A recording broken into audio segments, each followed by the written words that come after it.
YCP ఓటమి ఖాయం. ఆ పార్టీకి 151 సీట్లు వస్తాయని జగన్ అనుకోవడం జగన్ భ్రమే అవుతుందని ప్రశాంత్ కిషోర్ గారు చెప్పడం జరిగింది. దాని మీద మీ అభిప్రాయం? ఒకటి, ప్రశాంత్ కిషోర్ గారు గతంలో వైఎస్ఆర్సీపీ పార్టీకి స్ట్రాటజిస్ట్గా వర్క్ చేయడం జరిగింది. 2014 నుంచి 19 వరకు వైఎస్ఆర్సీపీ కార్యకలాపాల్లో ప్రధానంగా ప్రశాంత్ కిషోర్ గారు పనిచేశారు. సాక్షాత్తు జగన్మోహన్ రెడ్డి గారు తన పాదయాత్ర కన్నా ముందుగానే గతంలో 2016-17 టైంలో ఇతనే మన పార్టీని నడిపించేది, ఇంక నుంచి ప్రశాంత్ కిషోర్ ఇతను మన పార్టీని గెలిపించేది నడిపించేది ఇతనే అని చెప్పి వాళ్ళ కార్యకర్తలకి వాళ్ళ నాయకులకి అందరికీ పరిచయం చేశాడు. అప్పుడు ప్రశాంత్ కిషోర్ గారు పనిచేయడం జరిగింది. ఎవరికి? జగన్మోహన్ రెడ్డి గారి కోసం. ఆ రోజు ఎన్నో ఫేక్ విషయాలు ఏం చేశారు అది ఆయన ఒక వ్యక్తిగతం. ఆ విధంగా ఎందుకు పనికిరాని జగన్మోహన్ రెడ్డి గారిని ఏదో చూపించి ఆయన ఎలివేట్ చేస్తూ ఆయన ఏదో ప్రజలకు చేస్తాడన్నట్టుగా చూపించి ప్రజల్ని మోసం చేసి ఆ రోజు ఎన్నికల్లో గెలవడం జరిగింది. గెలిచిన తర్వాత వీళ్ళిద్దరికి ఎక్కడ క్లాష్ వచ్చిందో తెలియదు. జగన్ని నిజస్వరూపం ప్రశాంత్ కిషోర్ తెలుసుకున్నాడేమో. అందుకని ఏమంటే జగన్ని పక్కన పెట్టేశాడు. జగన్ ఏమంటే అధికారంలోకి వచ్చిన తర్వాత టోటల్ చేంజ్ అయిపోయాడు.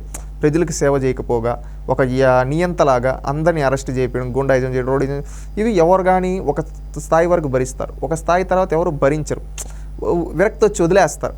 అదేవిధంగా జగన్మోహన్ రెడ్డి గారిని ప్రశాంత్ కిషోర్ గారు వదిలేయడం జరిగింది. చెప్పునుంటాడు ప్రశాంత్ కిషోర్ గారు, ఆయన విజయానికి దోహదపడిన వ్యక్తి, ఆయన మంచి కోసం చెప్పునుంటాడు, నువ్వు ఈ విధంగా చేయలేదు.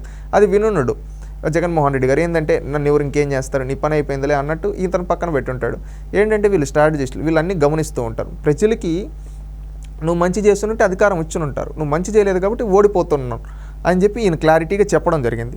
ఈయన మాటలు లెక్క చేయకుండా జగన్మోహన్ రెడ్డి తను చేసిందే అన్నట్టుగా చేసుకుంటూ పోయాడు. ఆ విధంగా చేసుకుంటూ పోతే అంటే తాను ఓడిపోబోతున్నాడు.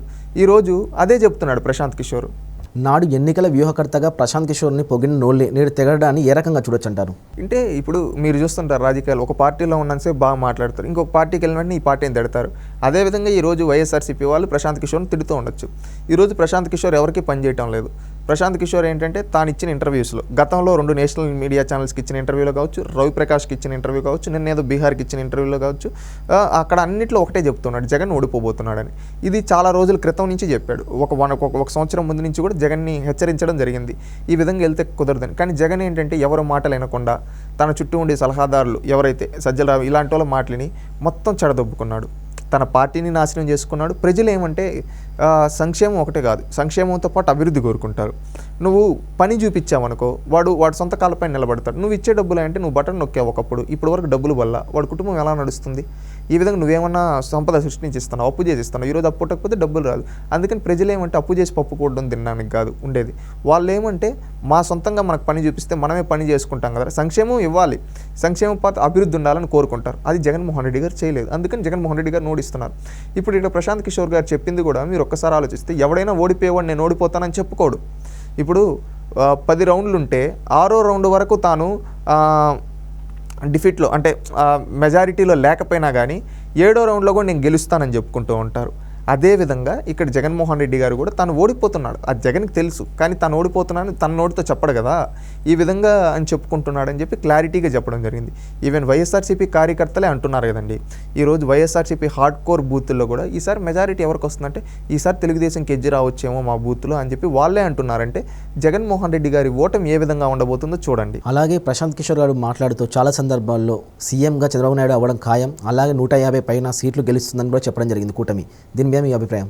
ఒకటండి, ప్రజలకి జగన్మోహన్ రెడ్డి గారు మంచి చేస్తునుంటే మెజారిటీ ఇచ్చుంటారు. ఆయన మంచి చేయలేదు కనుక ఆయన ఓడిస్తున్నారు.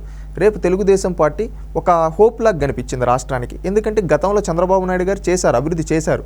కానీ జగన్మోహన్ రెడ్డి గారికి అవకాశం ఇచ్చింది ఎందుకో తెలుసా? ఈయన ఏదో కొత్తగా చేస్తాడు, కొత్తదనంగా ఉంటుందని ప్రజలు ఒక్క అవకాశం అంటే నమ్మి ఇచ్చారు.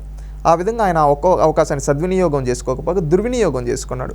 దుర్వినియోగం చేసుకోవడంతో ప్రజలకి ఏంటంటే మళ్ళీ కొత్తని మనం ఎందుకు నమ్మడం, చంద్రబాబు నాయుడు గారు అయితే గతంలో మనం చూసాం, ఆయనైతేనే అభివృద్ధి చేయగలరని ఆయనకు అవకాశం ఇవ్వడం జరిగింది.